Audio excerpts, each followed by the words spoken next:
мэдээлэл та бүхэн өдрийн амрыг ирье. За өнөөдөр шударгасэрслийн бүлэгээр болтойн хийж хэдэн асуудлыг хэлцлээ. Нэгдүгээрт нь Монгол Улсын нэгдсэн төсвийн 16 оны төсвийн хүрээний мэдээлэл 17-18 оны төсвийн төсвийн тухай хуулийн төслөөр гишүүн бас санал бодлого хэлээ солилцсон. Эдийн засгийн байдал тун ярихтай дээрээс нь төсвийн орлого дасарсан ийм байдалд энэ төсвийн хүрээний мэдээллийг өргөн барьсан байгаа. Харамсалтай санхүү сайн эрдэнэт өөрөө бүлгийн орол дээр одоо яаж төсвийн хүрээний мэдээлэл ойрын жилийн төсвийн нөхцөл байдалтай холбоотой тайлбар хийсэнгүй. Тийм учраас бид нар бол дэмжих хэсэгт талаар бүлгийн нэгдсэн шийдвэр хараахан гаргаагүй байна. 3 дахь өдөр юм уу ойрын өдрүүдэд сангийн сайдыг өөрийн байлцуулж дахин энэ асуудлыг ярихаар болж хойшлуулсан байгаа. За шүүхийн шийдвэр үүсгэх тухай хуулийн төсөөл архитектурын сурталчилгааны тэмцэх хууль нэмэлт өөрчлөлт оруулах тухай хуулийн төслүүдийг засгийн газар энэ оны 4 сарын 34-нд нийлүүлсэн байгаа. За бүхэлдээ бол эрүүгийн хуулийн одоо шинжилсэн хариулга, эрүүгийн байцаан шийдэх хуулийн одоо нэмэлт өөрчлөлт өргөн баригдсан ажлыг хэсэг гаргасан улсын хурлаар яригдж байна. Тэгэхээр Монгол улсад юу гэмтэрэг гэж үзэх юм? Тэр гэмтэрэг гэж үзсэн гэмтэргийн төрөл зүйлэндээ ямар ял оноох вэ гэдэг энэ үндсэн одоо ялын бодлогоо тодорхойлдог гол хууль бүрэн гараагүй байхад түүний гүйцэтгэлтэй холбоотой хуулийг шууд яриад эхлэх нь бас амаргүй байгаа.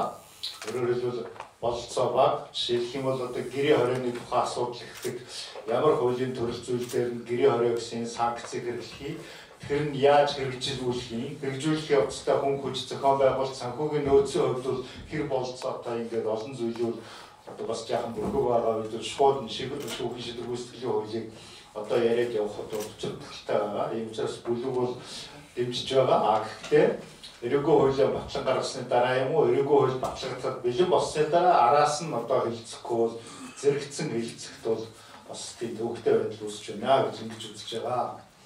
За бид нэр гайлын ард унтраас чөлөөлөх хуулийн төслийг засгийн газрын өргөн мэдүүлснээр хэд хэдэн чиглэлд одоо эрүүл мэндийн салбарын томд төхөөрөмжийн импортын чөлөөл, онцгой байдлын албаны импортын чөлөөл, Улаанбаатар хотын сувг шуудууны техникийн шинжилгээг хийж байгаатай холбоотойгоор одоо бас орж иж байгаа томд төхөөрөмжид импортын тоос чөлөөлөх чиглэлээр өргөн барьсан энэ төслийг үл дэмжиж байгаа юм. Ерөөсөө бол Австрийн засгийн газартай хоёр талын хэлэлцээрээр манай авсан үүр нь бол бид нэр оруулж иж байгаа томд төхөөрөмжинд гайлын дотор чөлөөлөх үүрэгтэй энэ гэрээний гараас зурдаад улсын хурл саяхан баталчихсан ийм зүйл байгаа. Гэхдээ бодлогын хувьд бол энэ татврын хөнгөлөлт чөлөөлөлт бол яг нарийн дээр нийт татврын бодлогоо их савлуулж байгаа. Татвар хураах, татвар бүрдүүлэх үйл явцаа бас хөндрүүлж байгаа ийм байдал байна гэдэг дээр манай шүүмжин шилж байгаа. Байсгаж байгаа гайлын татрын чөлөөлөлт орж ирдэг.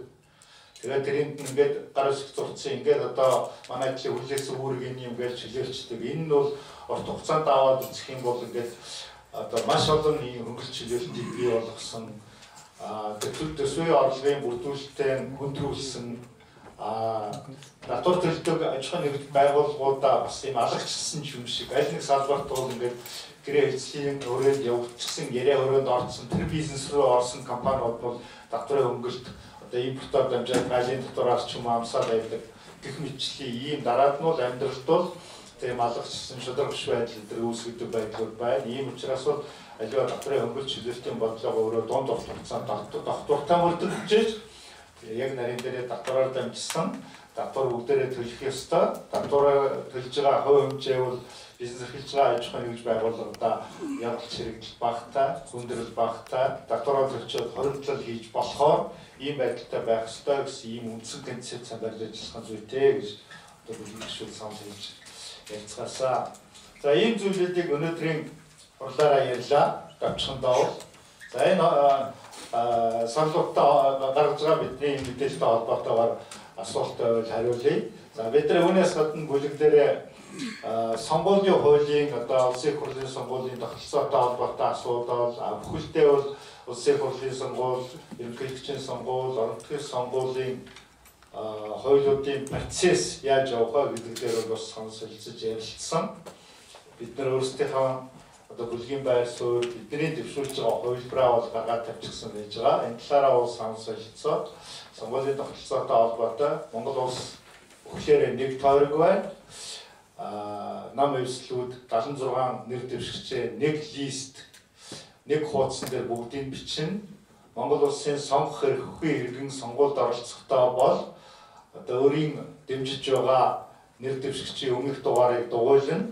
Ингээд нэр сонгогчийн өгсөн санал нь бол намын оноо болж одоо тэр профессионал гэж ярьдаг хувь зэзүүлсэн сонголтоор тооцоогоод тэр гарч ирнэ. Гэхдээ нэгэнт хүний уртлыг дугуйлж байгаа учраас листэнд жагсаалт нийт бичигдсэн хүмүүсийг нам нь юм уу эвслэн тэдгээрийн дарга удирдах зөвлөл нь биш харин олон түмний саналаар өргөдлөн гэсэн энэ байр суурин дээр хэвээрээ байгаа. Гэхдээ бид нар бол одоо энэ 7 хоног эх 7 хоног бусад нам эвслийн бүлэгтэй сургуулийн хуулийн тогтолцоо ямар байх вэ гэдэг дээр яриа харилцалд ороход бэлэн байна.